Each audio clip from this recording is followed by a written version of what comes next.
हमारे चैनल को सब्सक्राइब करें और बेल आइकन दबाएं।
फिर वही सपना।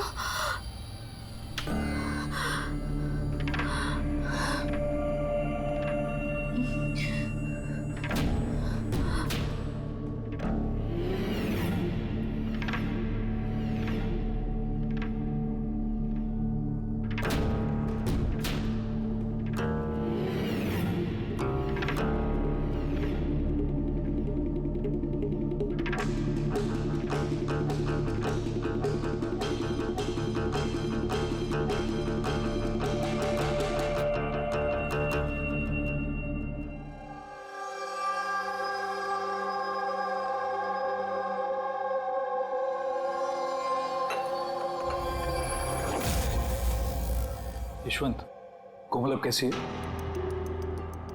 वैसी ही है, शांत। वही ड्राइंग्स, वही सपने। जब से स्ट्रिप से वापस आई है, पता नहीं फिर क्या हो गया। मुझे तो कुछ समझ नहीं आ रहा। रिलैक्स, ठीक हो जाएगी। पर कैसे ठीक हो जाएगी? 1 महीने से चल रहा है। सब ठीक हो जाएगा, मैं डॉक्टर को दिखाऊंगी ना। यार ये अनिशा फोन क्यों नहीं उठा रही है? क्या हुआ? अनिशा और मुझे शाम को एक पार्टी में जाना था। मैं सवेरे से फोन ट्राई कर रही हूँ, फोन ही नहीं उठा रही है। अरे तो अभय को फोन करो ना। कोमल अभी कहाँ है? खार गई है, किसी आर्ट गैलरी में कुछ काम है उसको। अबे अनिशा कहाँ है? फोन क्यों नहीं उठा रही है? क्या क्या कब? मैं आ रही हूँ, ठीक है मैं आ रही हूँ। अरे क्या हुआ? अनिशा कल से गायब है। What?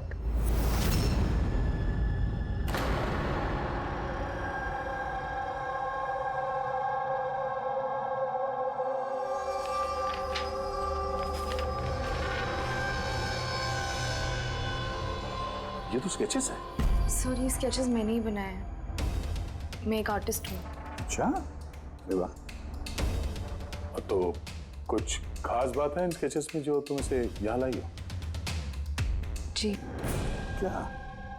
इन पेंटिंग्स में जो जगह है और जो भी चीजें हो रही हैं वो सर बार बार मेरे सपनों में आती है। ये पिछले 1 महीने से हो रहा है। और भी कुछ आता है इसके अलावा? नहीं सर, सिर्फ ये जगह है। सर जो भी इस पेंटिंग में हो रहा है ना, मुझे लगता है कि वो मेरे सामने हो रहा है। मैं वहां मौजूद हूँ। ये लाल साड़ी में औरत का खून, कोई आदमी इसे गोली मार रहा है। सर आर्टिस्ट है, कुछ ज्यादा ही इमेजिन कर लिया होगा इसने। जो सोचा था बिल्कुल वैसे के वैसे ही सपने में भी आ गया। नहीं सर, मेरे पेरेंट्स भी ऐसा सोचते हैं लेकिन ऐसा नहीं है। मुझे लगता है कि ये हो चुका है या होने वाला है। अच्छा, ऐसी जगह पे तुम पहले भी कभी जा चुकी हो क्या? नहीं सर, ये जगह पे तो मैं कभी गई भी नहीं हूँ। तो फिर अचानक से ये सारे सपने आने कैसे लगे? सर लास्ट मंथ मैं अपने फ्रेंड्स के साथ एक ट्रिप पे गई थी नैनीताल। वहाँ कुछ हुआ और उसके बाद से ये सब हो रहा है। क्या हुआ बताओ। नहीं सर, कुछ याद नहीं है। दोस्त कौन कौन थे वहाँ पे? सर मेरे 2 फ्रेंड्स थे, इला और राहुल। इला और राहुल? पूर्वी, कोमल से इला और राहुल के फोन नंबर्स ले लो, उनसे कांटेक्ट करो और कोमल को घर छोड़ दो। कोमल, क्या हम ये तुम्हारे इसकी चीजें, पेंटिंग्स रख लें? चलेगा? Thank thank you sir. You. Okay, आइए। आइए।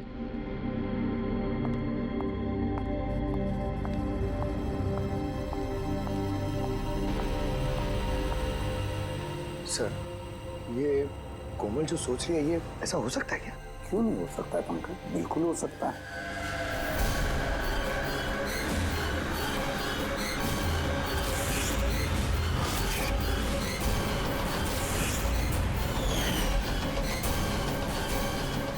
ऐसा घर ढूंढना होगा जो चर्च के आसपास हो। ये भी पता नहीं कि मुंबई में है कि मुंबई के बाहर है। रजिस्ट्रेशन के ऑफिस से पता करते हैं, अगर मुंबई में कहीं ऐसी जगह है तो पता चल जाएगा सर। लोकल एसेसर और प्रॉपर्टी रिकॉर्ड ऑफिस में भी पता करते हैं सर। देखते हैं कोमल ने जो कहा वो सच है या उसका सपना था। कुछ भी करके मेरी बीवी को ढूंढिए इंस्पेक्टर साहब। मेरी अन्वेषा आज तक मुझे बिना बताए कभी अपनी माँ के घर भी नहीं गई है। और आज हालत ये है कि 48 घंटे बीत चुके हैं और मुझे कुछ नहीं पता कि मेरी बीवी कहाँ है। माना का होना इनसे मेरी अन्वेषा को ढूंढ के लाए। इंस्पेक्टर साहब प्लीज अन्वेषा को जल्दी ढूंढिए ना, प्लीज। देखिए मैम, हमको जादूगर तो है नहीं कि फोटो देखिए और ढूंढ लिए, कोशिश कर रहे हैं। अच्छा आप ये बताइए कि अन्वेषा जी के गायब होने से पहले उन्हें आपने कहाँ देखा था और कब देखा था? कल दोपहर वो घर से निकली थी इंस्पेक्टर साहब। अच्छा बता सकते हैं कि वो कैसे गई थी? रिक्शा या फिर टैक्सी? हमारी कार लेके गई थी सर। ठीक है, आप नंबर दीजिए गाड़ी का। ठीक है, मैं उसका फ़ोन नंबर सर्विलेंस पे डाल देता हूँ और ट्रैफिक डिपार्टमेंट को इन्फॉर्म कर देता हूँ गाड़ी के बारे में। आप चिंता मत कीजिए, हम उसे ढूंढ लेंगे। अच्छा सुनिए। जी सर। आपकी वाइफ ने जाने से पहले क्या पहना था? सर मेरी बीवी ने लाल रंग की साड़ी पहनी हुई थी।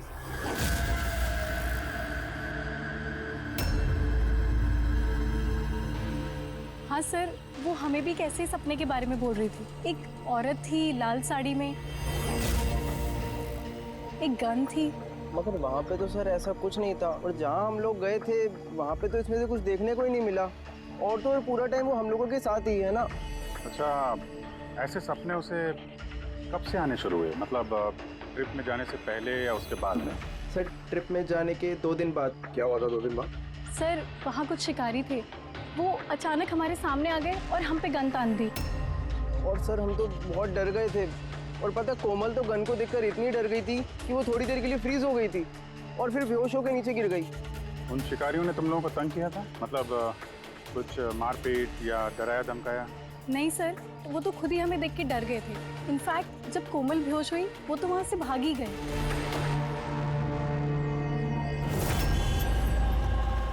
सर चर्च के आसपास तो वैसा कोई घर नहीं है।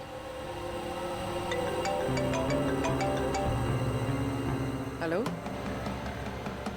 कोशिश से काम नहीं चलेगा, समझे? रिजल्ट कहाँ है?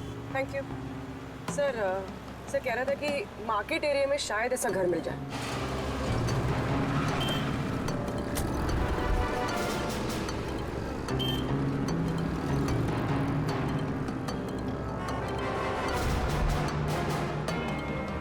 कुछ पता चला? नहीं सर।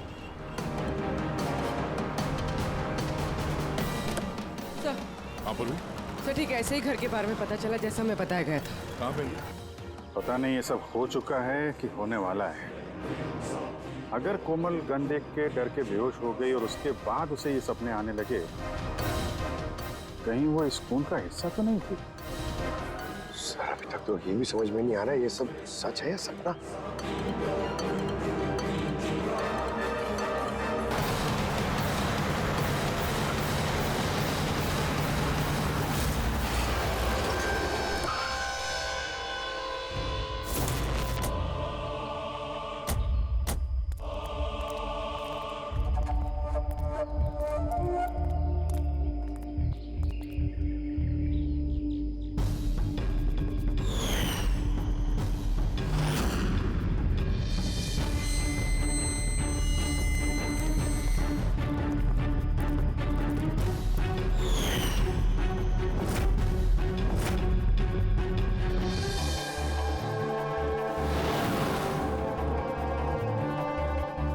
विश्वास ही नहीं हो रहा। ठीक ऐसी जगह उस पेंटिंग में थी।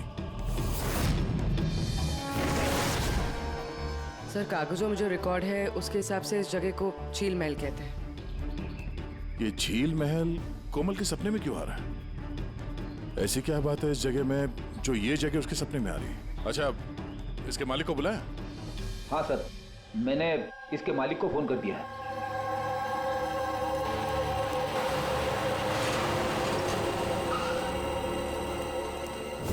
पुलिस यहाँ? ये यहाँ क्या कर रहा है?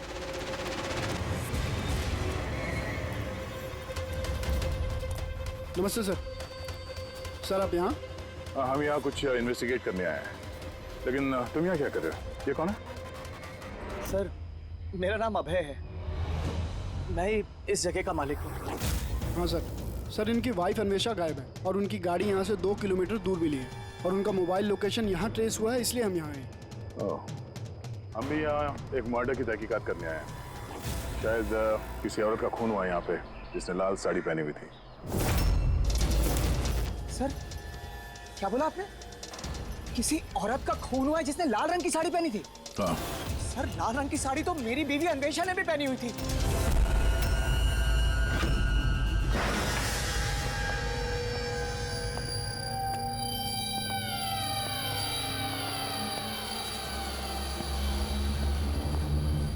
घर की तलाशी लो जल्दी।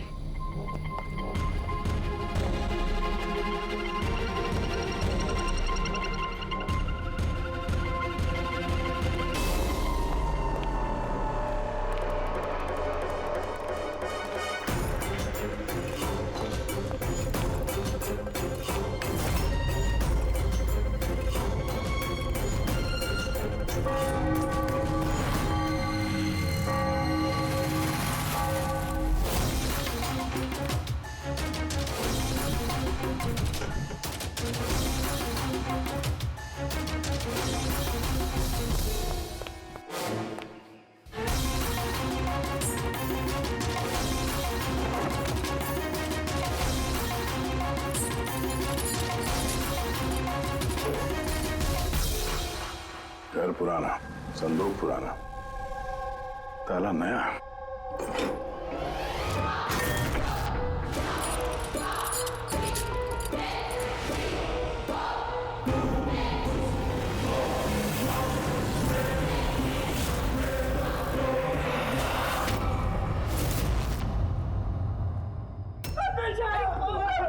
क्या हो गया अन्वेषा?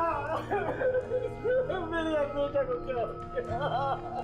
फ्रेडी, कोमल और उसके माँ बाप को बुलाओ और डॉक्टर सालुके को भी। लगता है इस कोमल ने ये खून होते हुए देखा था अपने सपने में। सर आपने अभी कोमल का नाम लिया? वो माला और यशवंत की बेटी कोमल? हाँ। क्या उसने मेरी अन्वेषा का खून होते हुए देखा है? तुम इन सबको जानते हो? हाँ सर, बहुत अच्छी तरह से। एक दूसरे को जानते हैं? ये क्या चक्कर है?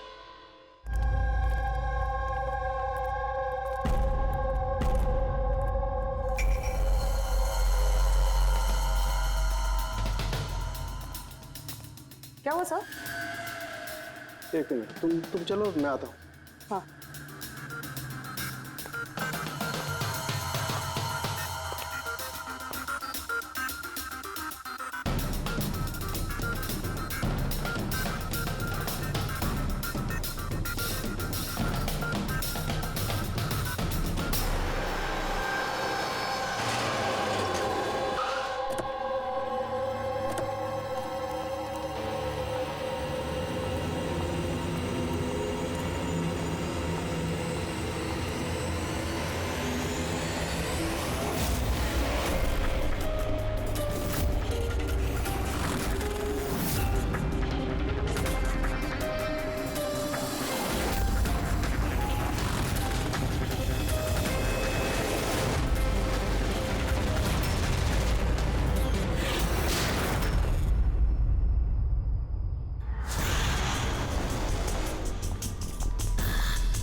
अबे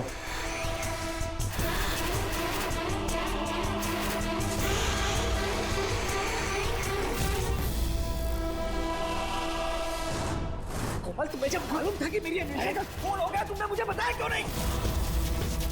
और चुपचाप क्या देख रही हो? और तुम लोग क्या देख रहे हो चुपचाप? और माला, तुम तो अन्वेषा की दोस्त थी ना? तुम्हें तो जरूर कोमल ने बताया होगा, तो तुमने क्यों नहीं बताया मुझे कि मेरी अन्वेषा मर चुकी है? मेरी समझ में कुछ नहीं आ रहा है। कोमल कैसे अन्वेषा को खून होते हुए देख सकती है, वो भी खून होने से पहले? मतलब क्या तुम्हारा? अभय, कोमल पिछले 1 महीने से एक सपना देख रही है, लाल रंग की साड़ी में किसी औरत का खून होते हुए। हमें लगा वो ऐसे बड़बड़ कर रही है।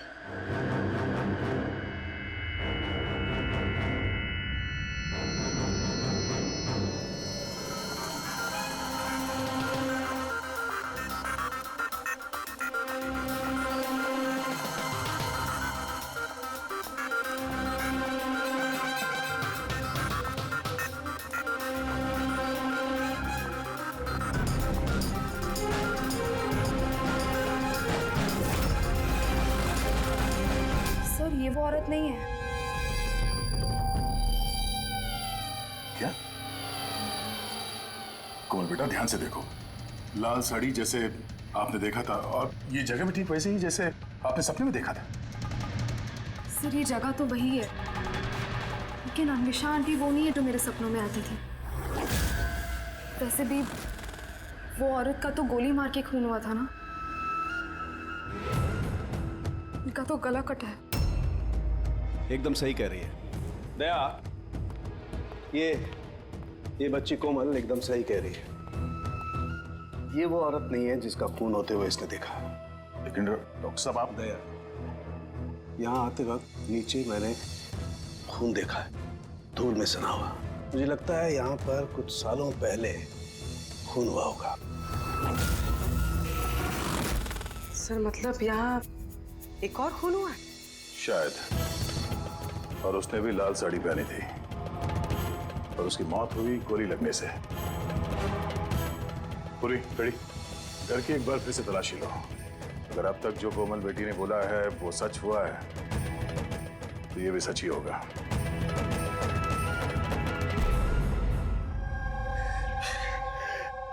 सर, इस लड़की को सब कुछ मालूम है सर, मैं दावे से कह सकता हूँ, लेकिन इसने कुछ भी नहीं बताया हम लोगों को।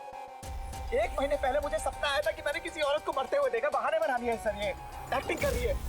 सर, आप पूछिए इससे कि किसने मारा है मेरी अन्वेषा को। अभय, कोमल ने सपने में जिस औरत को मरते हुए देखा वो अन्वेषा नहीं थी। नहीं सर, मैं नहीं मानता इस बात को। मुझे तो यकीन है कि इसी ने मारा है मेरी बीवी को। क्यों मारेगी कोमल अन्वेषा को? क्यों मारेगी? क्या मोटिव है इसके पास?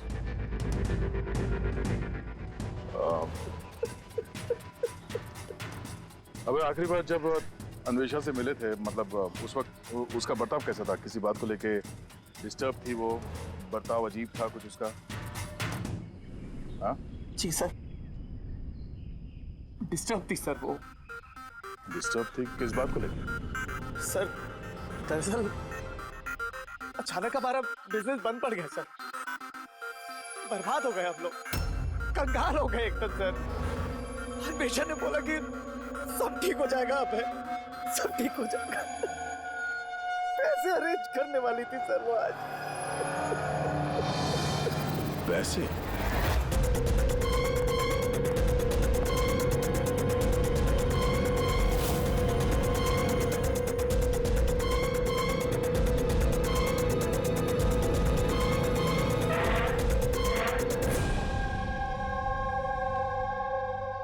पंकज, इस अन्वेषा की कॉल डिटेल्स निकालो। पता करो कौन कौन कॉल करता था उसे, और किस किन लोगों से वो ज्यादा बात करती थी फोन पे, ठीक है? और उसके क्रेडिट कार्ड और डेबिट कार्ड के डिटेल्स भी निकालो। अन्वेषा का खून किसी पुराने अपराध से जुड़ा हुआ है। सर, अंदर कुछ भी नहीं है। अगर एक और खून हुआ तो कहीं ना कहीं लाश तो दिख जाती, लेकिन कुछ भी नहीं। ये भी तो हो सकता है कि लाश को मार के कहीं फेंक दिया या फिर जला दिया हो। एक मिनट, सीमेंट? हो सकता है लाश को कहीं गाड़ दिया गया, क्योंकि कोमल के उस स्केच में सीमेंट का सॉल्यूशन था। तो कहीं वो एक काम करो, इस घर में पता करो ऐसी कौन सी जगह है जहां पे हाल ही में सीमेंट का काम हुआ है। चलो चलिए।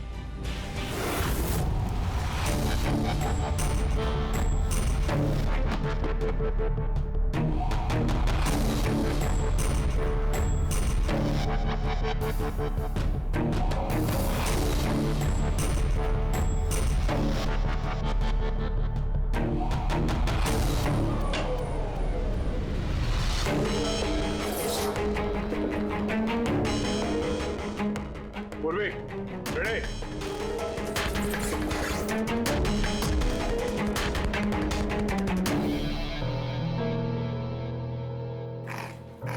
हाँ सर। ये दीवार बाकी के दीवार से एकदम अलग है। यहाँ पे ये प्लास्टर सब निकला हुआ है और ये दीवार एकदम साफ। इस दीवार में कुछ गड़बड़ है, ये दीवार तोड़नी पड़ेगी।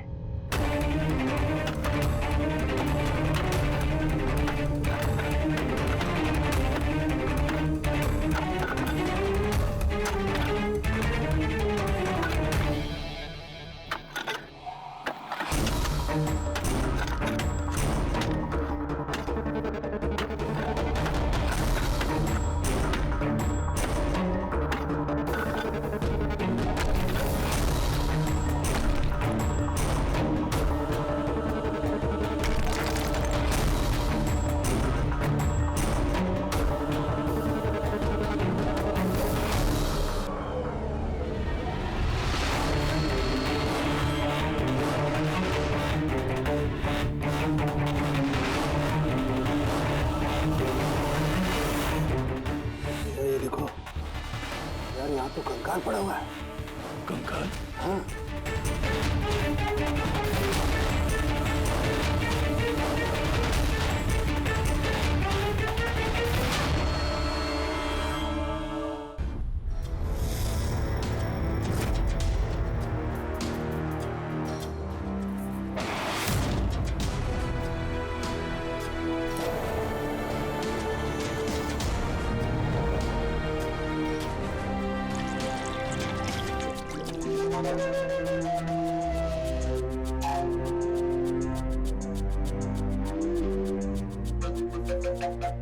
समझ में नहीं आता, एक लड़की जो कभी झील में गई ही नहीं, जिसने कभी किसी लाल साड़ी वाली औरत का खून होते हुए देखा ही नहीं, उसे इस तरह के सपने कैसे आते हैं? उसे ये सब कैसे मालूम? और हम उसकी बात को झूठा साबित नहीं कर सकते सर, क्योंकि उसने जो जो बोला है उसके सबूत मिले हमें। क्या इसीलिए तो यकीन नहीं हो रहा है ना कि उसने ये अन्वेषा का खून होते हुए नहीं देखा?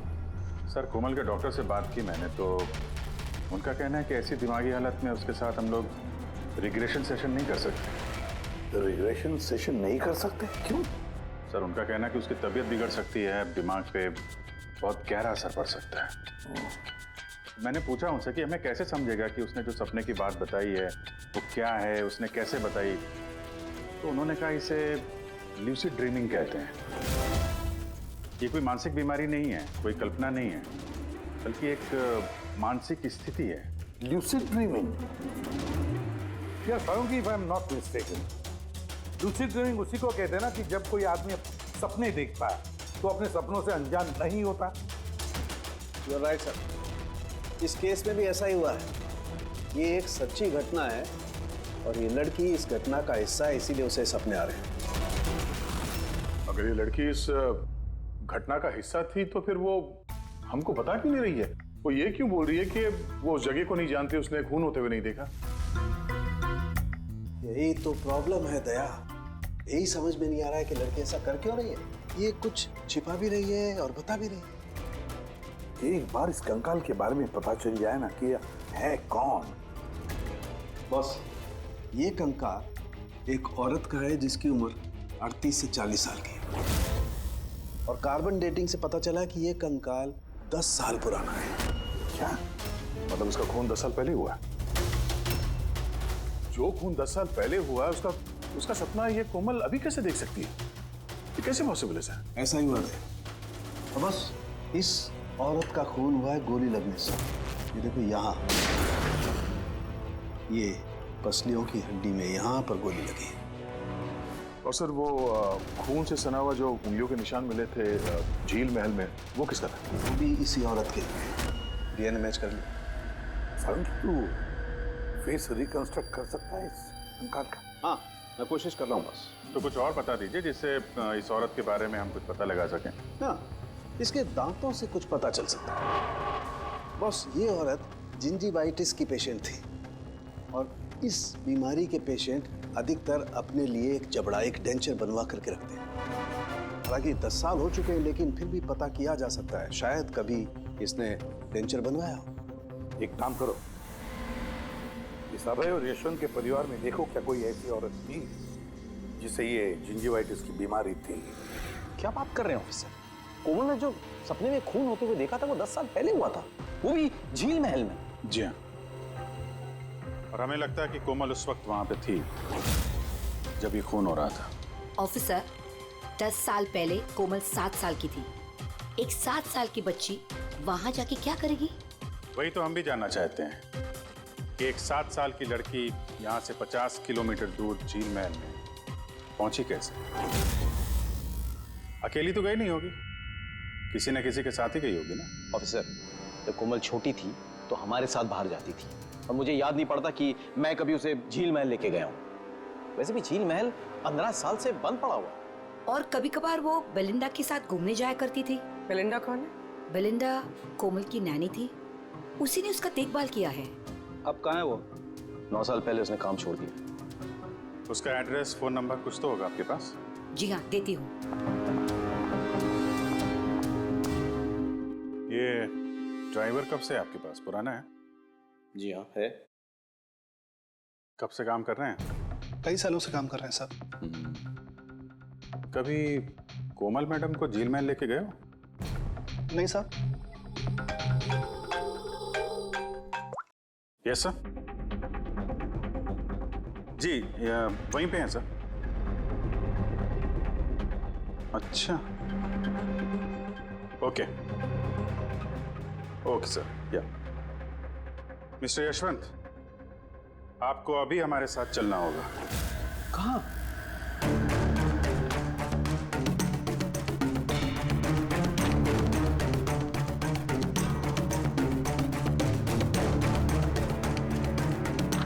ये नहीं हो सकता। ये झूठ है। ये आप लोग झूठ बोल रहे हैं मुझसे। झूठ तुम बोल रहे हो यशवंत। सब कुछ जानते हुए भी हमें गुमराह करने की कोशिश कर रहे थे। मैं क्यों करूंगा गुमराह? तुम्हें पता है क्यों नहीं?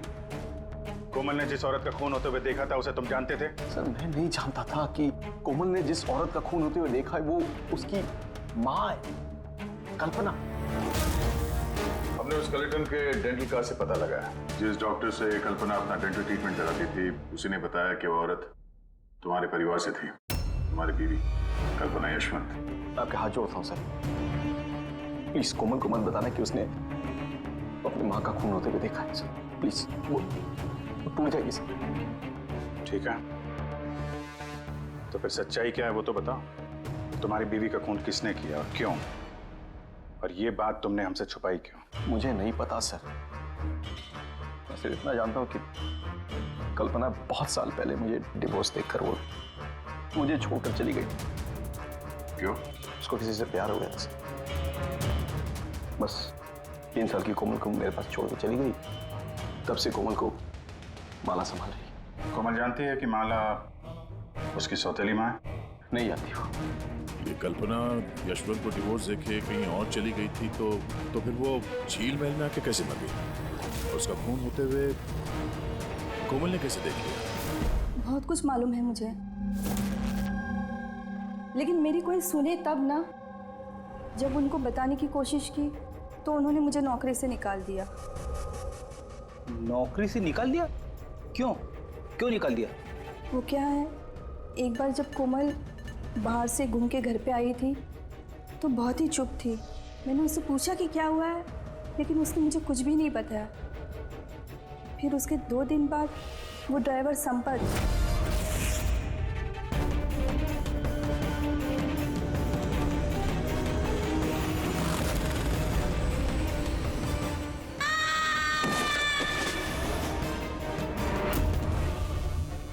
कोमल बेटी, संपत। गिरने की वजह से उसके सर पे चोट लगी और वो अपनी याददाश्त खो बैठी। ये बात मैंने यशवंत जी और माला जी को भी बताया था, लेकिन उन्होंने मुझे ही सुना दिया और फिर नौकरी से निकाल दिया। कोमल घूमने के लिए बाहर जाती है और जब वापस आती है तो चुपचाप है, और फिर कोई उसे सीढ़ियों से धक्का देता है, उसकी याददाश्त चली जाती है। और कुछ साल बाद अचानक कोई आता है, कोमल पे गन तान देता है, कोमल बेहोश हो जाती है। होश में आने के बाद उसे वो खून वाले सपने आना शुरू हो जाते हैं। इंटरेस्टिंग। अच्छा, कोमल उस दिन जब चुपचाप लौटी थी, वो किसके साथ लौटी थी? विकास जी के साथ।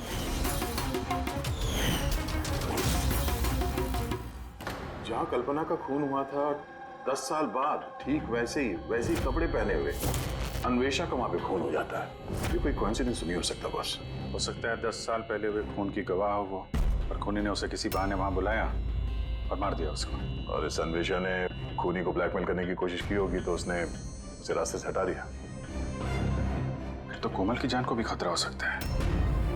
खूनी को डर होगा कि कहीं उसकी याददाश्त वापस ना आ जाए, उसको भी मारने की कोशिश करेगा वो।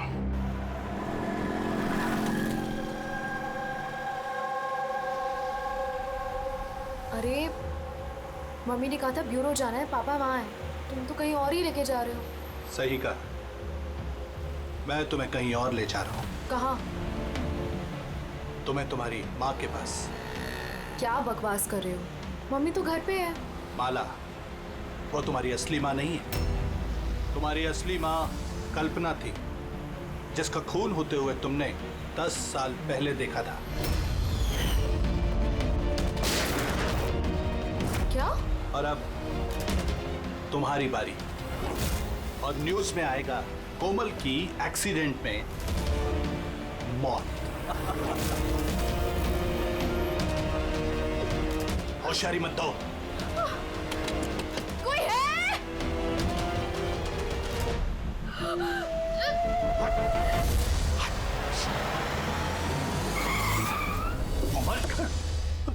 सीआईडी।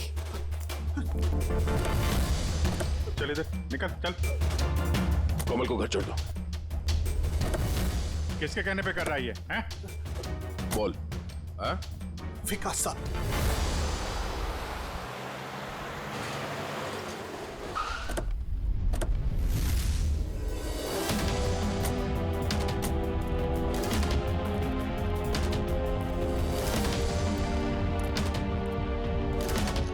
क्या हो गया विकास? कुछ बोलो ना भैया, थोड़ा जल्दी क्या करो। हुआ इनको? पता नहीं क्या हो गया सर। ये ऑफिस से आए मीटिंग से और ऐसे बेहोश हो गए। ले जाओ, जल्दी ले जाओ। जल्दी करो ना भैया। इसको तो जहर दिया गया। अब इसको किसने जहर दिया? हम सोच रहे थे कि विकास ही खूनी है, पर विकास ही शिकार बन गया। मतलब खूनी कोई और ही है। कौन? सर, कहीं यशवंत तो नहीं? बीवी छोड़ के भाग गई थी, तो बदला लेने के लिए धोखे से झील महल में बुला लिया उसे और मार दिया। माला भी हो सकती है। उसे डर लग रहा होगा कि ये कल्पना वापस ना आ जाए, इसलिए रास्ते से हटाने के लिए मार दिया माला ने। और अन्वेषा को क्यों मारा? सर, अभय और यशवंत ये एक साथ बिजनेस कर रहे थे। शायद अन्वेषा को कुछ पता चल गया होगा जो उसे नहीं जानना चाहिए था, तो मुंह बंद कर दिया उसका भी हमेशा हमेशा के लिए। इन सारे सवालों का जवाब जानने के लिए एक तरीका है। क्या क्या सर?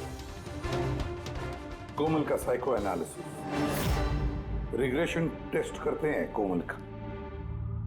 10 साल पीछे ले जाते हैं उसे, जब वो 7 साल की थी, और फिर सवाल करते हैं उससे, देखते हैं क्या जवाब मिलता है। मगर सर, सभी साइकेट्रिस्ट सर उनके साथ सबने मना किया उसके साथ ऐसा टेस्ट नहीं करने के लिए। खतरा हो सकता है उसके लिए सर। अभिजीत, करना है तो करना ही है, बस फिर देखा जाएगा। किसने मारा उस औरत को बेटा? हाँ कोमल?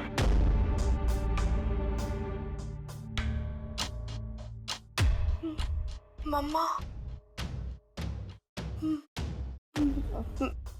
मम्मा के हाथ में गन है।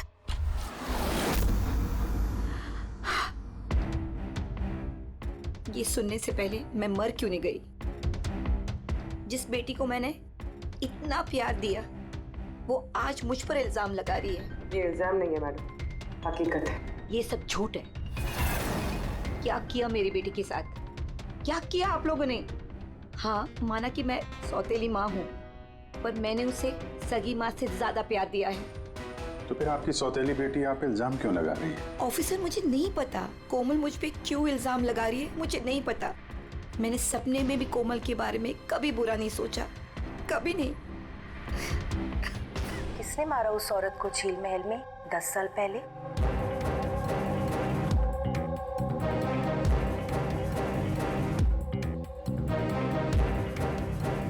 अभय अंकल।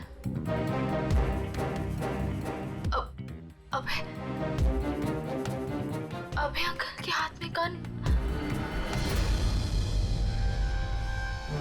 नहीं तो तुम सब लोग मिलकर ना मुझे फंसा रहे हो। ये उन तीनों की चाल है, माँ बाप और बेटी की, और जिसमें तुम लोग भी शामिल हो। एक बात बताओ, कौन ऐसा बेवकूफ आदमी होगा जो अपनी बीवी को मारकर खुद अपनी जगह पर दफनाएगा? बोलो। और मैं उस कल्पना को क्यों मारूंगा? मेरा तो उससे कोई लेना देना भी नहीं था। कोमल, 10 साल पहले झील महल में तुमने किसे देखा था? किसने मारा उस औरत को? पापा। मैंने पापा को देखा। पापा एक गन के साथ है। झूठ बोल रही है कोमल।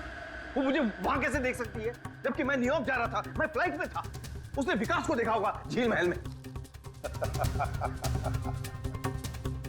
यशवंत जी, तुम्हें कैसे पता चला कि विकास झील महल में था और उसी ने कल्पना को मारा? फंस गए ना? हैं? हमने कोई रिग्रेशन का सेशन नहीं किया कोमल के साथ। ये तो बस एक नाटक था, सच उगलवाने का, और तुमने सच बता ही दिया। हैं? चलो अब ये भी बताओ, क्यों मारा तुमने कल्पना को? क्यों मारा? कल्पना वापस आना चाहती थी। उसके वापस आने से एक तो मैं माला को खो देता, और दूसरा कल्पना की सारी प्रॉपर्टी जो कोमल के नाम पे थी मेरे हाथ से निकल जाती।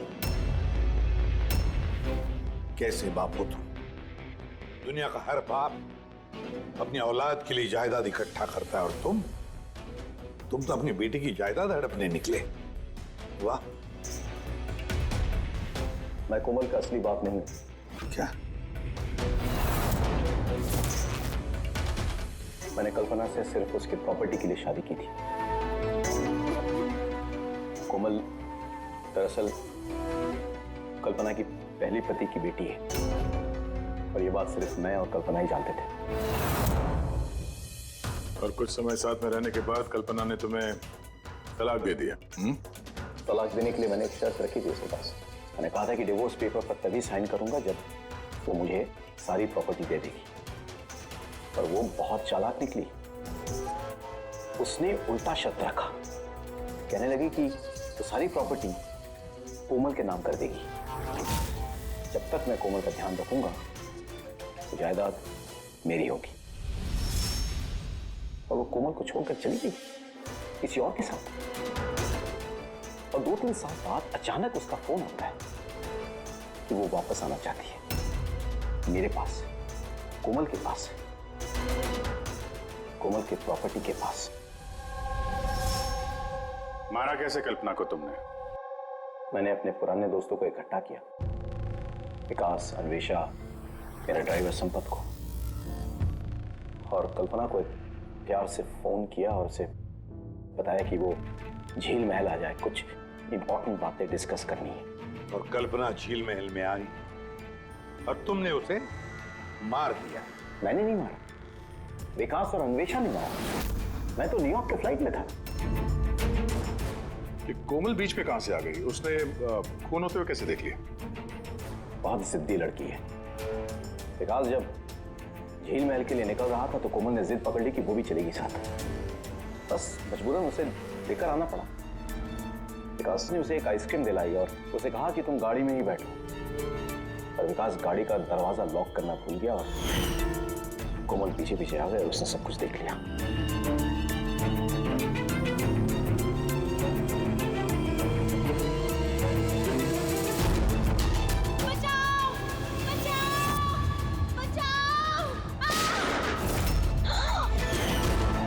और पकड़े जाने के डर से तुमने संपत से उसे धक्का मरवा दिया।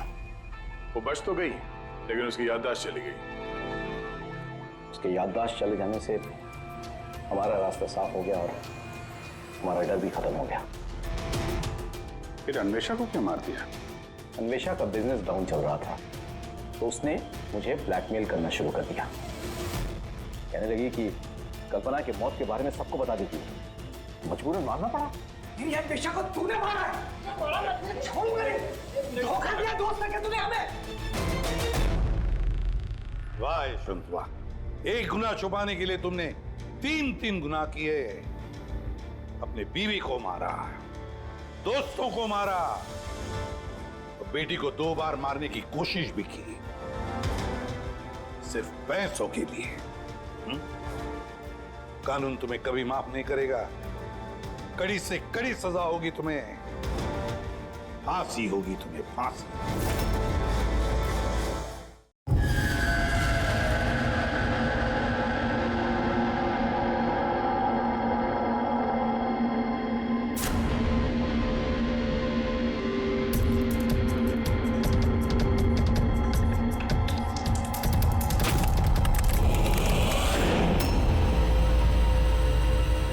कौन है?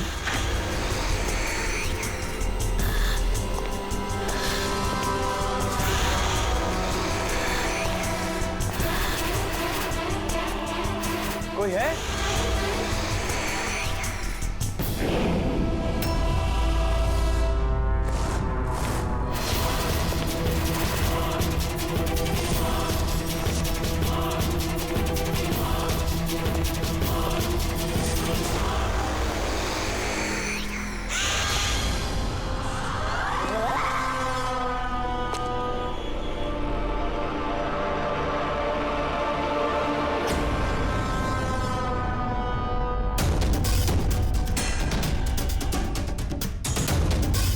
कौन है वहाँ?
पैर पे भी गोली मारी है, हाथ पे भी।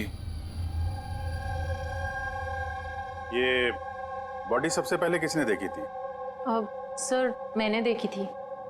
आज सुबह जब 9 बजे मैंने ऑफिस खोला तो देखा टोनी सर की लाश पड़ी है। तभी मैंने आपको फ़ोन किया। आप सर मैं रीटा, टोनी सर की सेक्रेटरी। ये टोनी इस कंपनी के अकेले मालिक थे या आप कोई और भी पार्टनर था?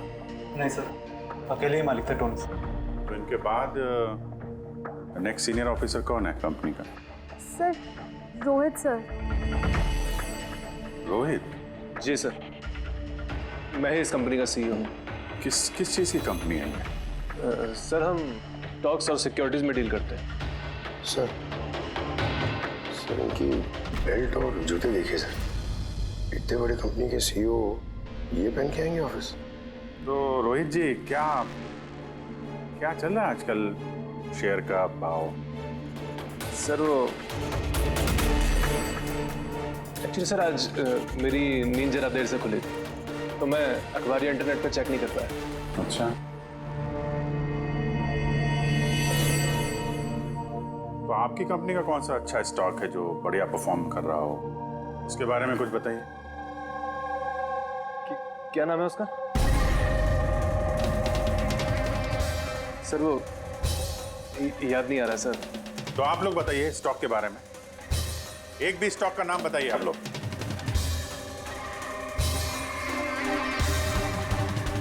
क्या हो क्या रहा है यहाँ पे? सर सच में तो हम में से कोई भी यहाँ पे काम नहीं करता है। काम नहीं करता? क्या मतलब क्या है? मतलब सर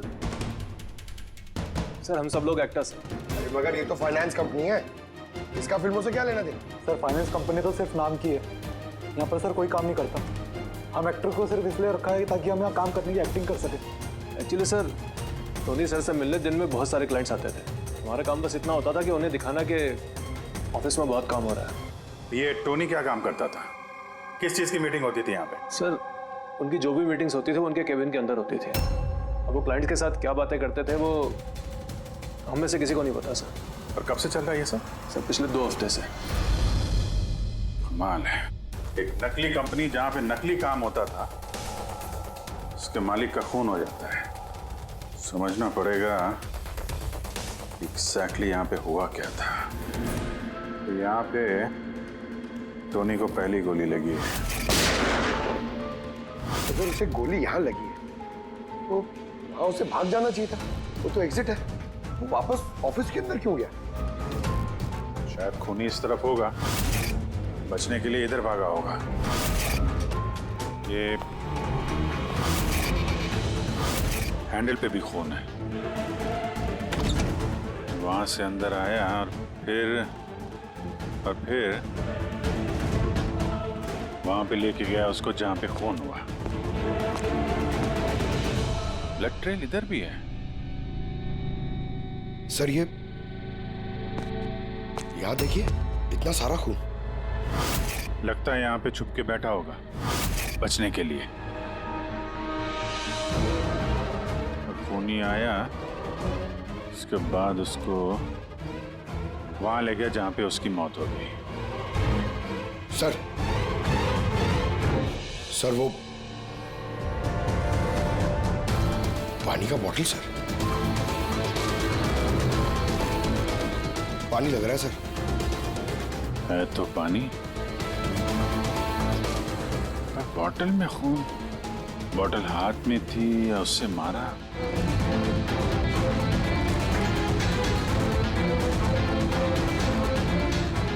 यहाँ तो खून है नहीं, खून तो वहां है, तो इसका मतलब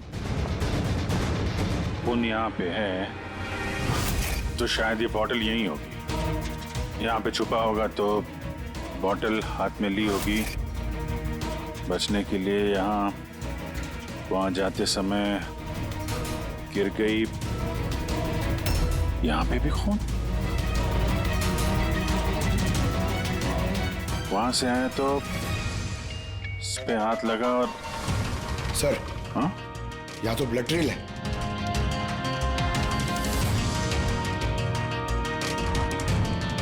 यहाँ पे क्या कर रहा था?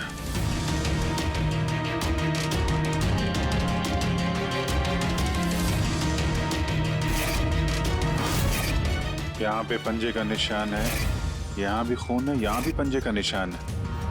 कुछ पकड़ रहा था या फिर? अरे क्या?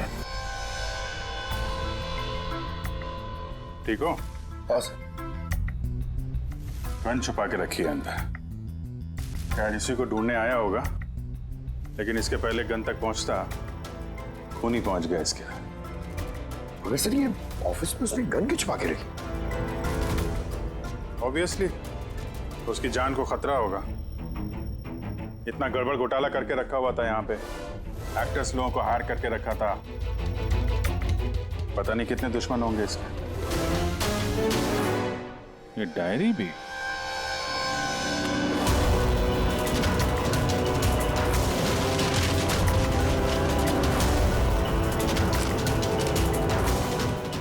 कोड जैसे लग रहा है ना सर? कोड वर्ड में लिखा है और डायरी को छुपा के रखा था। जरूर इसका टोनी के मौत के साथ कोई ना कोई कनेक्शन है। ये इसका बॉडी स्कैन चेक किया तुमने? वैसे स्कैन देखा मैंने, बाकी सब कुछ ठीक है। सिर्फ इसके एब्डोमेन में मुझे कुछ अजीब सी गोल गोल सी चीज नजर आ रही है। समझ में नहीं आ रहा क्या है। चलो देखें क्या। ये देखिए सर, ये जो गोल गोल सी चीज है ना तारिका, ये मेटेलिक चीज है, कोई something metallic. Metallic like coin जैसी? एब्सोल्युटली। लेकिन ये इसके एब्डोमेन में आई कैसे? एक काम करते हैं, इसके पोस्टमार्टम से ही पता लगेगा आखिर ये चीज है क्या।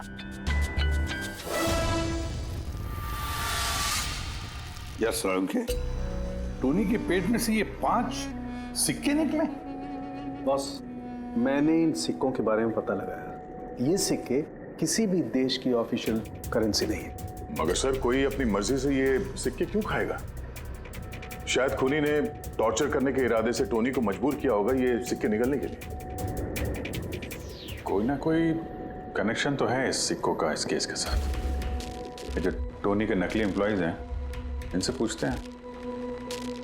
तो बताइए, आप में से किसने ये कॉइन्स देखे टोनी के पास? नहीं सर, किसी ने नहीं। सर याद कीजिए, जोर डालिए अपने दिमाग पर, बताइए। टोनी का फोन किसने किया? आप दोनों कौन? मैं दीनानाथ और ये शेखर। मैंने यहाँ फोन किया था। ऑफिस जाकर पता चला कि टोनी का खून हो गया। आप लोग कैसे जानते हैं टोनी को? मैं उससे सेट कॉइन्स खरीदता था। Set coins? जी। ये है क्या एग्जैक्टली? सेट कॉइन एक ऑनलाइन करेंसी है। इसका व्यापार ऑनलाइन यानी इंटरनेट पे होता है। जैसे गोल्ड में और शेयर मार्केट में लोग इन्वेस्ट करते हैं, वैसे इसमें भी करते हैं। बस अंतर यह है कि ये फिजिकल फॉर्म में नहीं होता, गोल्ड कॉइन की तरह, है ना? नहीं सर, होता है ना। जैसे गोल्ड कॉइन होता है ना, वैसे ये कॉइन भी बाजार में मिलता है। टोनी उन चुनिंदा लोगों में से था जो इनका व्यापार करता था। एक मिनट दीनानाथ जी, क्या ऐसी कॉइन्स आपने खरीदी थी टोनी से? हाँ सर, मैंने ऐसे ही 10 कॉइन्स खरीदे थे और एक कॉइन की कीमत 3 लाख रुपए थी। ये देखिए। माय गॉड, ये तो ठीक वैसे ही है सर। सर, आप लोगों को तो अंदाजा भी नहीं होगा कि ये कॉइन्स खरीद के कितने लोग करोड़पति बन चुके हैं। इनकी कीमत भी दुगनी हो चुकी है। मैं तो और भी खरीदना चाहता था। शेखर को बुलाया था ताकि ये भी इन्वेस्ट करे। दीनानाथ जी, आपके साथ धोखा हुआ है। जी हाँ, ये जो सेट कॉइन्स है ना, ये इंटरनेट करेंसी, ये सोने के सिक्कों की तरह बाजार में नहीं मिलती। आपके साथ झूठ बोला टोनी ने। मेरे सारे पैसे डूब गए। इन कॉइन्स की कोई कीमत नहीं रही। दीनानाथ जी, इस टोनी की जैसे 420 दुनिया में बहुत है जो खुद के फायदे के लिए आप जैसे लोगों को फंसाते हैं। काश अपने पैसे इन्वेस्ट करने से पहले आपने थोड़ी जांच पड़ताल की होती। अच्छा हुआ मैंने पैसे इन्वेस्ट किए, वरना मैं भी लूट जाता। मेरी बेटी की शादी कैसे होगी? मैंने अपनी सारी जमा पूंजी इसमें लगा दी, अपने प्रोविडेंट फंड्स के पैसे भी। सर, लगता है टोनी ने जानबूझ के थोड़े ज्यादा उम्र वालों को ही अपना निशाना बनाया है। उन्हें टेक्नोलॉजी और इंटरनेट के बारे में ज़्यादा जानकारी होती नहीं है। हाँ सर। सर कहीं ऐसा तो नहीं कि जिन जिन लोगों को टोनी ने धोखा दिया है उनमें से किसी ने टोनी का खून कर दिया? हो सकता है दया, बिल्कुल हो सकता है। टोनी के इस खूनी तक पहुंचने के लिए हमें पहले ये पता लगाना चाहिए कि टोनी ने कितने सारे लोगों को ये सेट कॉइन्स को लेकर फंसाया है। और फिर ये भी जानना बहुत जरूरी है कि टोनी के पेट में ये सेट कॉइन्स गए कैसे। सर मैंने इस टोनी का पूरा इतिहास चेक किया। उसके पास कई नकली आईडी कार्ड्स थे, उस पर अलग अलग एड्रेसेस, अलग अलग फोन नंबर्स। सर हमें तो ये भी नहीं पता है कि टोनी उसका असली नाम है भी या नहीं। और फिलहाल तो हमें ये भी नहीं पता सर कि ये सारे जुर्म उसने अकेले किए हैं या कोई पार्टनर भी है उसका। यानी जो कोड क्रैक हो जाए ना, वो कोड जो टोनी के ऑफिस वाले डायरी में मिला था, बहुत सारे सवालों का जवाब मिल जाएगा। सर एक कोड क्रैक करने वाले एक्सपर्ट को हमने कांटेक्ट किया है, शायद बहुत जल्दी इसका हल निकाल लेगी वो। और ये जो टोनी का सारा ऑफिस स्टाफ आया था, ये जो एक्टर्स उसके ऑफिस में काम करते, उनको कैसे पता चला इस टोनी के बारे में? सर एक अशोक नाम का कास्टिंग डायरेक्टर है, उसी ने ये सारे एक्टर्स भेजे थे टोनी के ऑफिस में। बस तो मिल लो इस अशोक से, मिल लो। सर कॉमेडी, रोमांस, हर इमोशन एकदम कूट कूट कर भरा है उसमें। क्या नहीं चलेगा? अच्छा ठीक है सर, मुझे थोड़ा टाइम दीजिए, मैं भी भेजता हूँ। ठीक है सर, ठीक है। अरे अशोक जी मेरी फोटो भेज दीजिए ना। एक्शन, कॉमेडी, रोमांस सब में नंबर 1 हूं मैं। देखो भाई, तुम हीरो तो बन नहीं सकते, एक कॉमेडियन का रोल है, करोगे? कॉमेडी? और हाँ, तुम्हारे चेहरे में मुझे एक कशिश दिखती है। एक आर्ट फिल्म के लिए मेरी बात चल रही है, तुम एक काम करो, एक ऑडिशन दे दो उसके लिए। अच्छा, क्या रोल क्या है? रोल एक पुलिस वाले का है। अरे ये तो मेरे बाएं हाथ का खेल है। पुलिस वाले का रोल करने का तो बड़ा एक्सपीरियंस है मुझे। एक्सपीरियंस है पुलिस वाले के रोल का? अरे रोज ही पुलिस वाले का रोल करते हैं। आप ये देखिए, ये सीआईडी असली है क्या? असली है, और जिस जेल में तुझे लेके जाएंगे ना, वो भी असली है। जेल?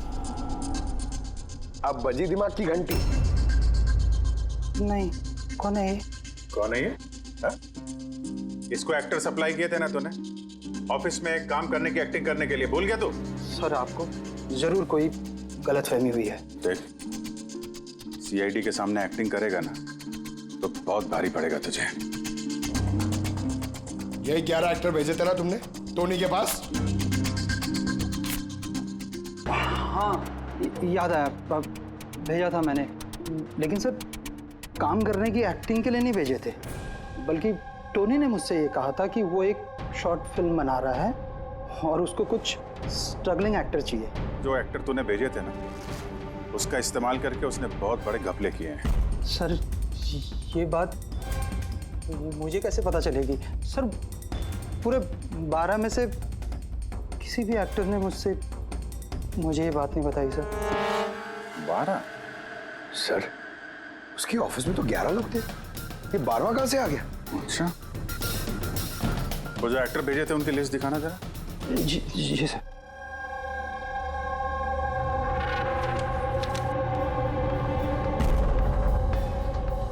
ये नया नाम है, ईशा कुमार। ये नहीं थी उस वक्त वहां पे, ये कहां गायब हो गई? सर इस केस में सवाल ज्यादा है, जवाब कम है, और वो कोड भी क्रैक नहीं हुआ अभी तक। सर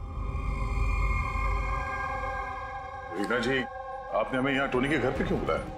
और वो उन कोड्स का हल निकाल पाई या नहीं? काफी टेढ़ा कोड है सर, बिना साइफर के हल निकाल पाना नामुमकिन है। साइफर?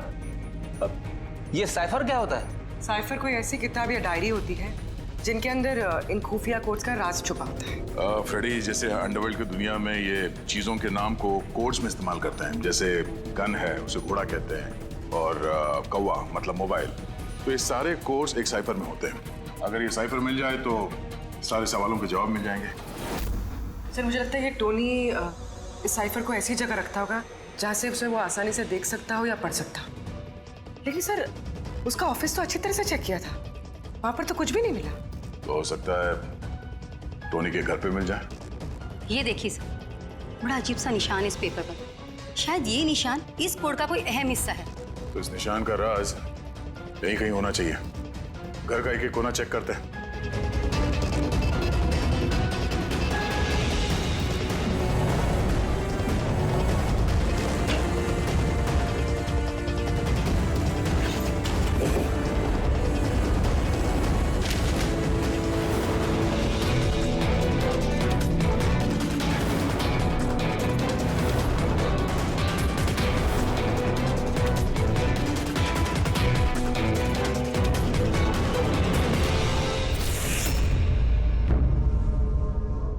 टीना जी, ये देखिए, इस किताब में भी ठीक वैसा ही निशान है।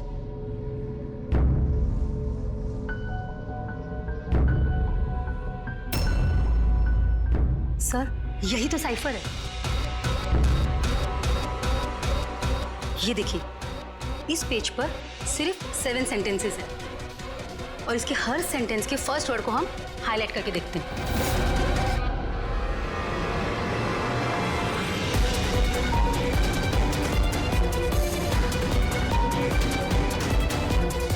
ये सीजर का क्या होता है? जूलियस सीजर का नाम तो सुना होगा ना? हाँ। लगता है उसके जमाने का कोई पुराना कोड है। तो यहाँ ये सीजर के आगे जी भी तो है। यही तो मालूम करना है कि कौन से सीजर साइफर का इस्तेमाल हुआ है। मान लो ए अगर जी है और बी अगर एच है, तो A to Z कुछ इस तरह दिखेगा। ये देखिए,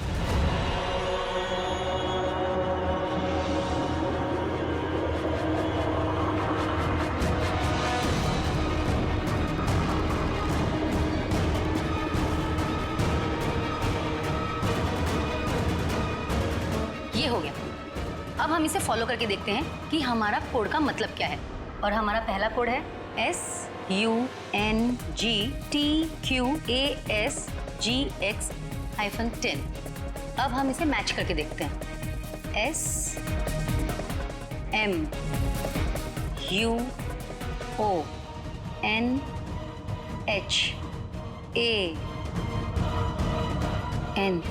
मोहन?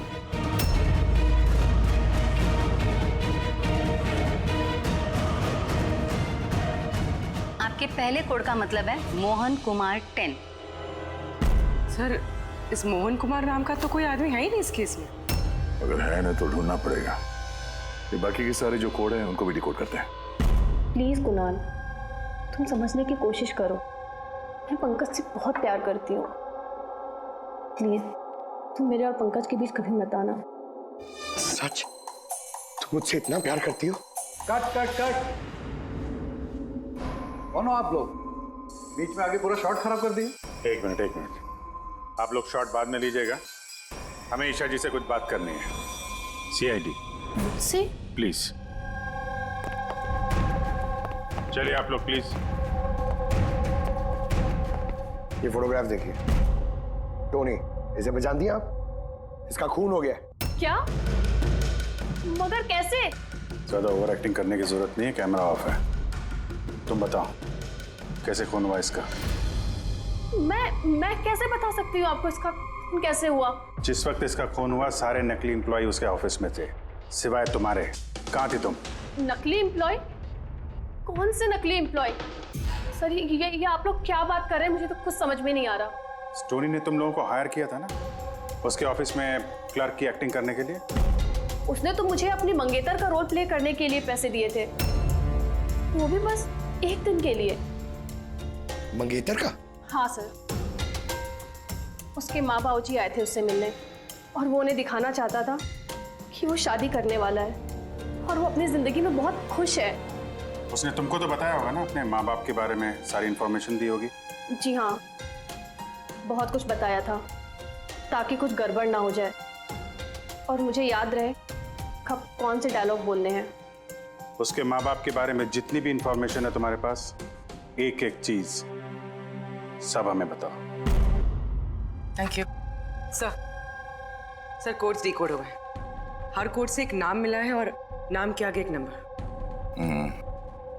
जरूर ये वो लोग हैं जिनको टोनी ने सेट कॉइन्स बेचे थे, और ये नाम के आगे जो नंबर है इसका मतलब है किसके पास कितने सेट कॉइन्स हैं। जैसे ये मोहन ने ये 10 सेट कॉइन्स खरीदे थे, चिराग 6, विजय कुमार 8, एक्सेट्रा एक्सेट्रा। मतलब खूनी इनमें से ही कोई एक है? लगता तो ऐसे ही है। इन सारे बारातियों को ब्यूरो में बुलाओ सेट कॉइन्स के साथ। सर मैंने टोनी को नहीं मारा, आपने मुझे बताया तब तो मुझे पता चला कि टोनी का मर्डर हो गया। कल रात तुम कहाँ थे? कल रात मेरे सर में दर्द था तो मैं कल रात 10 बजे ही सो गया था सर। अच्छा, और कौन है आपके घर में? मेरे घर में बस मैं हूँ सर, और मेरा एक बेटा है जो विदेश में नौकरी करता है। मैंने तो अपने रिटायरमेंट फंड के 15 लाख लगाए थे इसमें। अब मुझे ये समझ में नहीं आ रहा है कि मुझे कैसे वापस मिलेंगे। गन रखते हो ना तुम?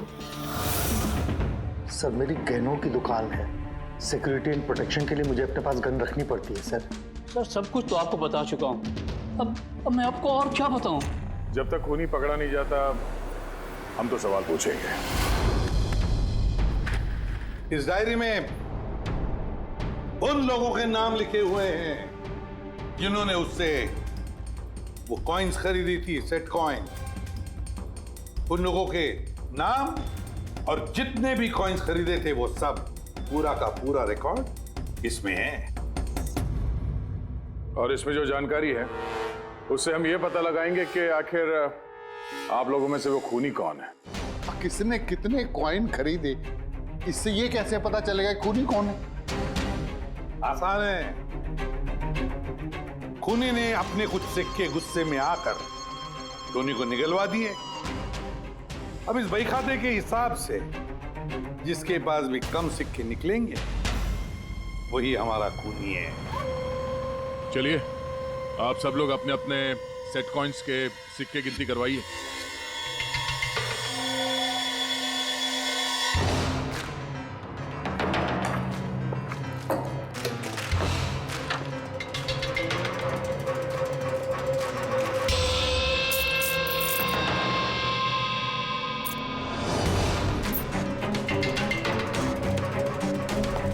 सर सारे के सारे कॉइन्स हैं, एक भी कम नहीं। कोई भी कम नहीं? ये कैसे हो सकता है?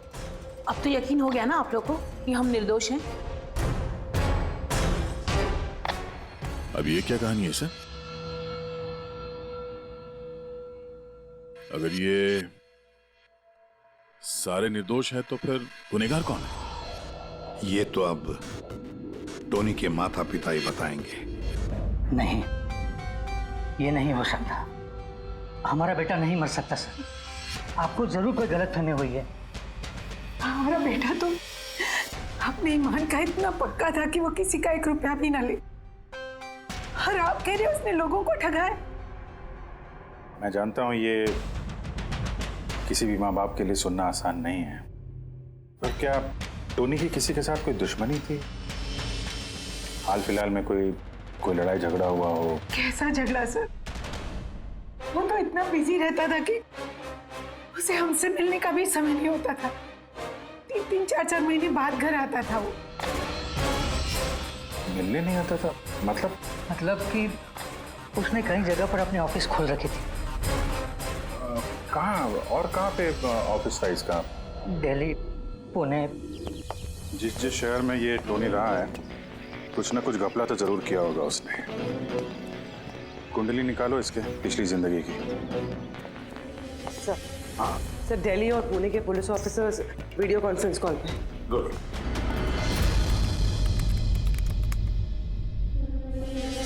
सर इस स्केच को देखिए सर, टोनी से इसकी शक्ल मिलती है। इस आदमी के खिलाफ 2 साल पहले यहाँ दिल्ली में FIR दर्ज हुई थी। कई लोगों के साथ में चिट फंड में इसने घोटाला किया था, लेकिन सर इसका नाम टोनी नहीं बल्कि अमर है। सर यहाँ पर उसका नाम प्रशांत था। पिरामिड स्कीम के नाम पर उसने लोगों को बड़े बड़े सपने दिखाए और कई लोगों के पैसे खा गए। बहुत लोगों ने उसके खिलाफ कंप्लेंट भी दर्ज की है। सारे शहरों में यही कारनामा किया सर इसने। एक शहर से बेईमानी का पैसा इकट्ठा करके दूसरे शहर को रवाना हो गया किसी और को टोपी पहनाने। इसका मतलब है इस टोनी के दुश्मन सिर्फ इसी शहर में नहीं, बाकी शहरों में भी हैं। तो खूनी उन्हीं में से कोई हो सकता है। मतलब सर, हर शहर से ऐसे लोगों की लिस्ट निकालनी पड़ेगी जिनके साथ धोखा हुआ है।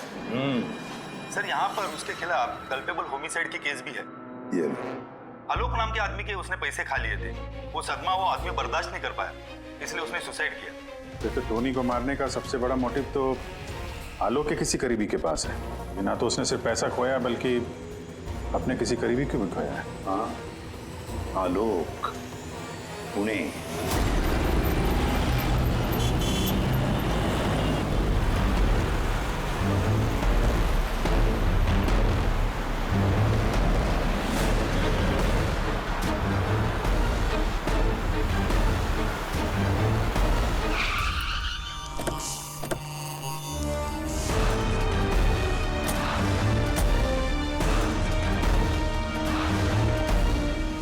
लगता है आलोक की बीवी सरिता घर पे नहीं है सर। हाँ गया, आज सुबह से नहीं है।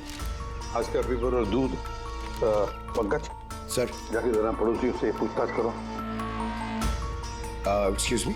जी जी, मैं ऑफिसर पंकज हूँ, सीआईडी मुंबई से। हेलो सर, मैं पूनम। हेलो, ये सरिता यहाँ रहती हैं? ये हाँ, कहीं हाँ। गई हुई है बाहर, आपको पता है? वो तो नहीं पता। क्यों, कोई प्रॉब्लम हो गई है? इनके घर की कोई एक्स्ट्रा चाबी होगी आपके पास? सर, हाँ, ये पूनम जी हैं, सरिता की नेबर।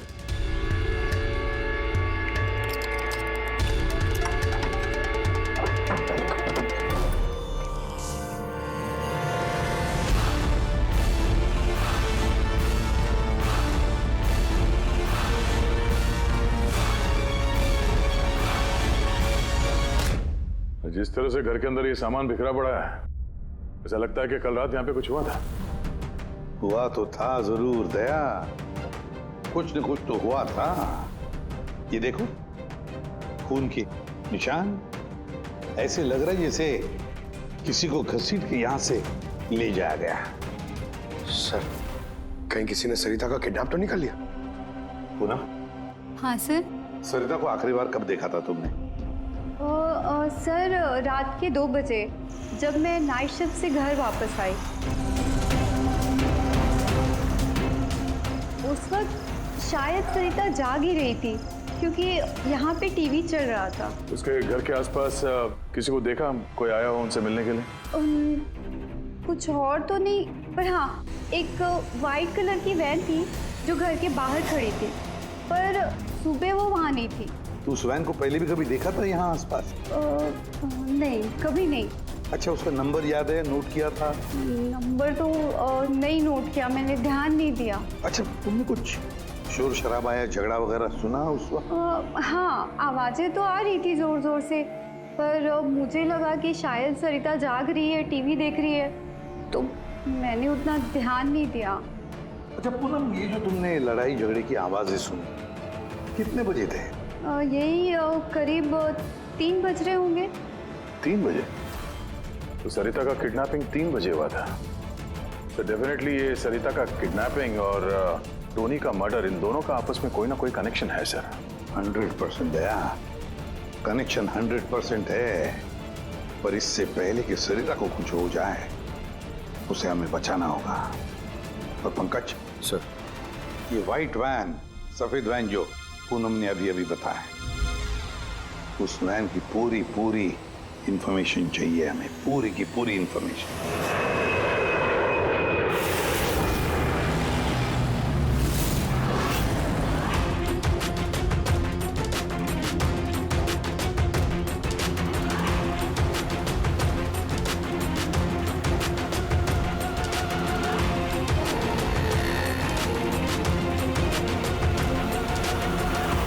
सर, यही रास्ते से वो व्हाइट वैन क्रॉस हुई थी। ये रास्ता तो आगे हाईवे नंबर 15 से जाके मिलता है। कहीं ऐसा तो नहीं कि किडनैपर्स इस सरिता को शहर से बाहर ले गए हो? सर नहीं सर, क्योंकि वो आगे जो टोल नाका है उसमें गाड़ी क्रॉस नहीं हुई है। तो फिर जरूर किडनैपर्स ने सरिता को टोल नाका और सिग्नल के बीच में कहीं छुपा के रखा। तो सर, इस सिग्नल और टोल के बीच में कोई तो रास्ता होगा जो अंदर जाता है, और शायद किडनैपर्स का अड्डा वहीं कहीं आसपास होगा। हाँ, चलो देखते हैं। कोई रास्ता है क्या?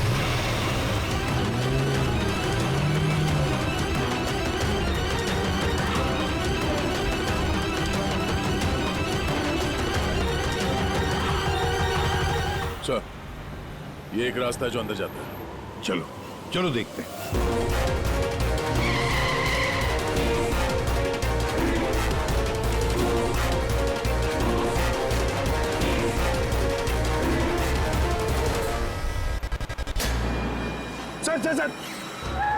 सर वो पीछे।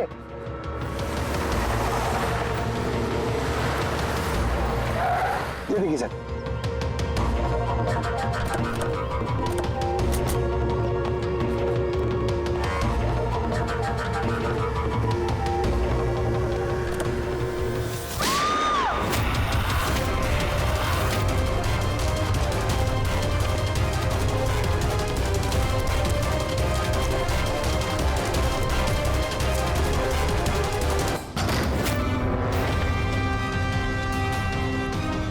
My God. सरिता, सर अंदर कोई नहीं है। तुम ठीक हो? सर लगता है खूनी गाड़ी लेके बाहर। मैं देखता हूँ सर। एक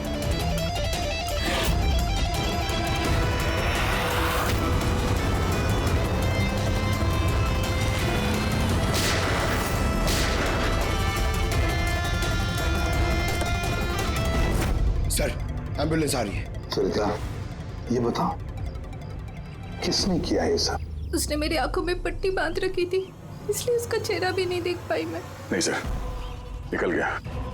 गाड़ी का टायर पंचर करके गया वो। सरिता बताओ क्यों किया होगा ये सब उसने? सर उसको मेरे पति आलोक का फाइनेंशियल रिकॉर्ड चाहिए था, पता नहीं क्यों। पर तुम्हारे पति आलोक अब इस दुनिया में नहीं रहे ना? हाँ सर, उन्होंने आत्महत्या कर ली थी क्योंकि किसी फ्रॉड ने उन्हें धोखे से लाखों रुपए लूट लिए। पर वो पैसे भी उनके नहीं थे सर, उन्होंने किसी से कर्जा लिया था, पर कर्जा ना चुकाने की वजह से उन्होंने सुसाइड कर ली सर। अब ये क्या चक्कर है सर? ये किडनैपर को आलोक के फाइनेंशियल रिकॉर्ड्स में इतनी दिलचस्पी क्यों होने लगी? पंकज,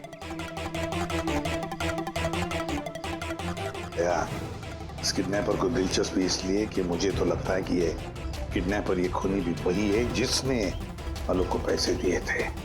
अब जैसे उसे पता चला कि आलोक इस दुनिया में नहीं रहा तो प्रॉब्लम आया, पैसे वसूल किससे करे।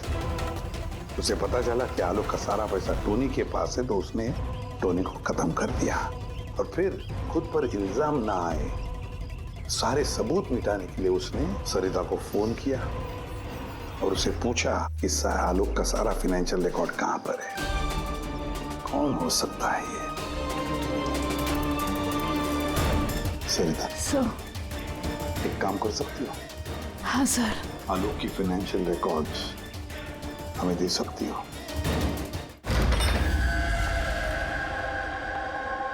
माय गॉड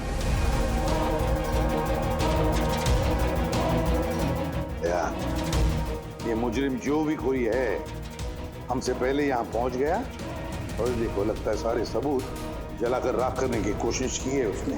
बस सर उस कंप्यूटर के साथ कुछ करना दिया हो जिसमें आलोक के फाइनेंशियल रिकॉर्ड्स हैं। तो फिर देखो जरा कोई कंप्यूटर या लैपटॉप वगैरह मिलता है क्या? सर, हाँ लैपटॉप मिल गया। वंडरफुल। सर, आलोक फाइनेंशियल फाइल। गुड। अब इसकी फाइल ओपन करने की कोशिश करो, जरूर उसमें उसके कर्जदारों की लिस्ट मिलेगी हमें। खुल गया सर। इससे तो कई सारे लोगों से कर्जा लिया है सर, और सबसे ज्यादा कर्जा दिया है इस शेखर ने। शेखर? कहीं वही शेखर तो नहीं जो दीनानाथ के साथ हमसे मिलने आया था? मैं दीनानाथ, ये शेखर। हाँ सर, वही है। तो दया, इस शेखर का पिंजरे में जाने का वक्त आ गया। वो सफेद वैन तो मिल गई सर, पर शेखर का अभी तक कुछ पता नहीं चल पाया। सर शेखर भले ही खून करके भाग गया हो लेकिन ज्यादा दूर नहीं जा पाएगा। फिर भी कुछ ना कुछ तो गड़बड़ जरूर है इस केस में। पता नहीं क्यों लेकिन सही नहीं लग रहा है मुझे। क्या हुआ सर? आपको कुछ और लग रहा है क्या? अभिजीत जरा सोचो, ये सरिता का किडनैप होना, उसके बाद में हमें बड़े आसानी से वो सफेद वैन मिलना, लावारिस पड़ी हुई, उसके बाद में आलोक की फाइनेंशियल रिकॉर्ड जिसमें शेखर का भी नाम है, वो भी बड़े आसानी से मिले हमें। हाँ सर, फाइनेंशियल रिकॉर्ड लैपटॉप के डेस्कटॉप पे था। यही तो मैं कह रहा हूँ दया, गड़बड़ है। हालांकि ये ऐसे फाइनेंशियल रिकॉर्ड्स अलग से फोल्डर में होने चाहिए, पासवर्ड प्रोटेक्टेड होने चाहिए ना। सर लेकिन अगर हमें वो सुराग मिल रहे हैं तो ये तो अच्छी बात है ना।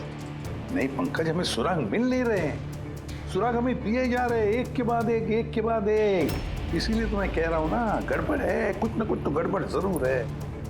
हमें गुमराह करने की कोशिश हो रही है। टोनी के बारे में आपको जो कुछ भी याद है जरा डिटेल में बताइए। बात करने में, लोगों को बड़े से बड़े सपने दिखाने में बहुत अच्छा था ये टोनी। ऐसे किसी से घुल मिल जाता था केवल 2 मिनट में कि जैसे आपको लगे कि दुनिया में उससे अच्छा आपका कोई दोस्त है ही नहीं। और हाँ सर, आलीशान पार्टीज वगैरह रखी थी उसने अपने इन्वेस्टर्स के लिए। उन पार्टीज की तस्वीरें हैं आपके पास? सर, हाँ सर, पूर्वी ने ये फोटो भेजी है, सस्पेक्ट के घर से मिली है। अच्छा, तो ये है वो इस पूरे खेल के पीछे। मतलब शेखर भी इसी के कब्जे में होगा सर? इसका फोन ट्रैक करो, शेखर की जान को खतरा है, शेखर को बचाना होगा।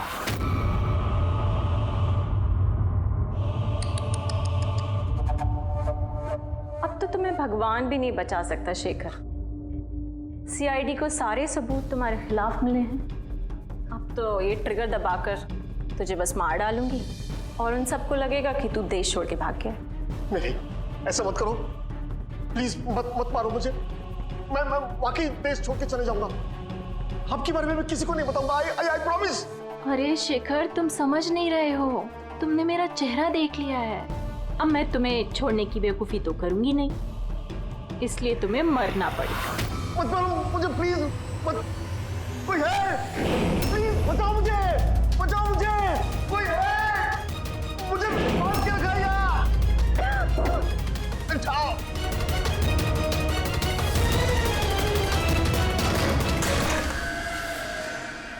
उठ, उठ।